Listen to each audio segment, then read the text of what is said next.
एक खबर आपको बताते हैं। सरकार का लगातार रिन्यूएबल एनर्जी को बढ़ावा देने का लक्ष्य है और आपको बता दें यहाँ पर ये टारगेट्स जो काफ़ी ज़्यादा डेवलपमेंटल भी नज़र आ रहे हैं। 2030 तक 500 गीगावाट रिन्यूएबल एनर्जी का लक्ष्य पूरा करने के लिए सरकार अगले 8 साल में 64,000 मेगावाट विंड एनर्जी के लिए बोली मंगा रही है।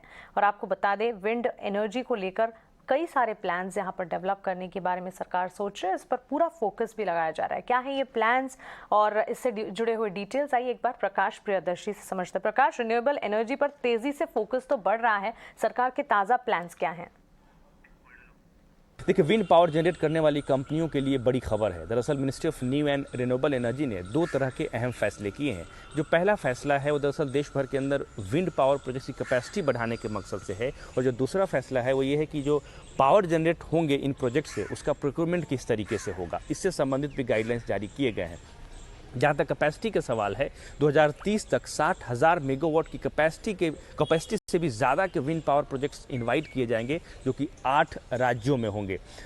इन राज्यों को विंडी स्टेट के तौर पर मंत्रालय ने पहचान दी है। हालांकि एक साल में 8 गीगावाट की कैपेसिटी से ज़्यादा के बिल इनवाइट नहीं किए जाएंगे। सेकी को इम्प्लीमेंटिंग एजेंसी बनाया गया है, जो कि ये तय करेगी कि एक स्टेट में जो प्रोजेक्ट्स आएंगे उसकी मिनिमम और मैक्सिमम बिड साइज़ क्या होगी। हालांकि एक स्टेट में एक साल के दौरान 2 गीगावाट की कैपेसिटी से ज़्यादा के विंड पावर प्रोजेक्ट्स के बिड इनवाइट नहीं किए जाएंगे। इसके अलावा जो बिडिंग का प्रोसेस है उसमें भी बदलाव किया गया है। रिवर्स बिड मैकेनिज्म को हटा दिया गया है। कंपोजिट बिड के आधार पर इन प्रोजेक्ट्स के बिड इनवाइट किए जाएंगे, जिसके लिए स्टेट स्पेसिफिक सब बिड भी होंगे। जहां तक टैरिफ का सवाल है, उसके लिए ये मैकेनिज्म अपनाया गया है कि जो सब बिड के आधार पर जो पावर जनरेट होंगे उसकी पुलिंग होगी, और उसके बाद एक यूनिवर्सल टैरिफ जो है वो निर्धारित किया जाएगा, जो कि सभी खरीदारों के लिए होगा। इलेक्ट्रिसिटी अमेंडमेंट रूल 2022 के आधार पर जो पुलिंग टैरिफ है वो निर्धारित किया जाएगा। साथ ही साथ जो बिड इनवाइट किए जाएंगे वो स्टेट स्पेसिफिक होंगे और राज्यों के आरपीओ के आधार पर इसका निर्धारण किया जाएगा। मकसद ये है कि विंड पावर की कैपेसिटी जो है वो बढ़ाई जाए, ताकि 2030 तक सरकार ने 500 गीगावाट की जो रिन्यूएबल एनर्जी का टारगेट रखा है उसको हासिल करने में मदद मिल पाए।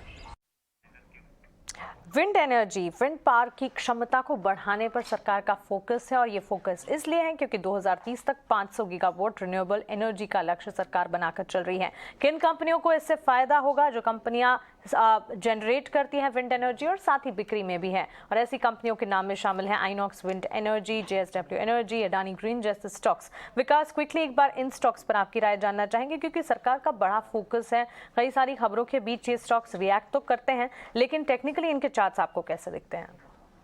देखो, टेक्निकली अभी भी मुझे नहीं लगता है कि ज़्यादा कुछ मोमेंटम देखने मिल रहा है। अगर JSW एनर्जी की बात करूं, अभी भी चार्ट स्ट्रक्चर वीक यहाँ पे देखने मिल रहा है। अभी भी वहाँ पे मुझे नहीं लगता है कि कोई भी पॉजिटिव साइड यहाँ पे चार्ट में रिएक्शन नहीं दिख रहा है। अडानी ग्रीन की भी बात करूँ तो एक डायरेक्शन में और एक ही डायरेक्शन में वहाँ पे भी ऊपर की साइड की जो ब्रेकआउट है वो यहाँ पे अभी भी देखने नहीं मिल रही, ना फ्रेश वॉल्यूम इस काउंटर में देखने मिल रहा है। तो दोनों पे काउंटर में अभी भी एक प्रेशर है, एक दायरे में ट्रेड करते हुए देखने मिल सकता है। बट ऊपर की साइड में अभी भी मुझे नहीं लगता है पॉजिटिव रुझान इस काउंटर में देखने नहीं मिलेगा।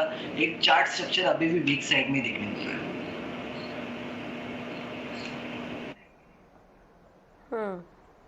ओके, तो ये राय आपको रिन्यूएबल स्पेस से जुड़े स्टॉक में। और आज हम देख रहे हैं कि सभी के सभी कमजोरी के साथ ही कारोबार कर रहा है। अडानी ग्रीन एनर्जी देखिए 6.5% नीचे इस वक्त ट्रेड कर, माफ कीजिएगा, ये 1 महीने का ट्रेंड है, और हम देख रहे हैं कि लगातार ऐसे स्टॉक में गिरावट ही देखने को मिल रही है।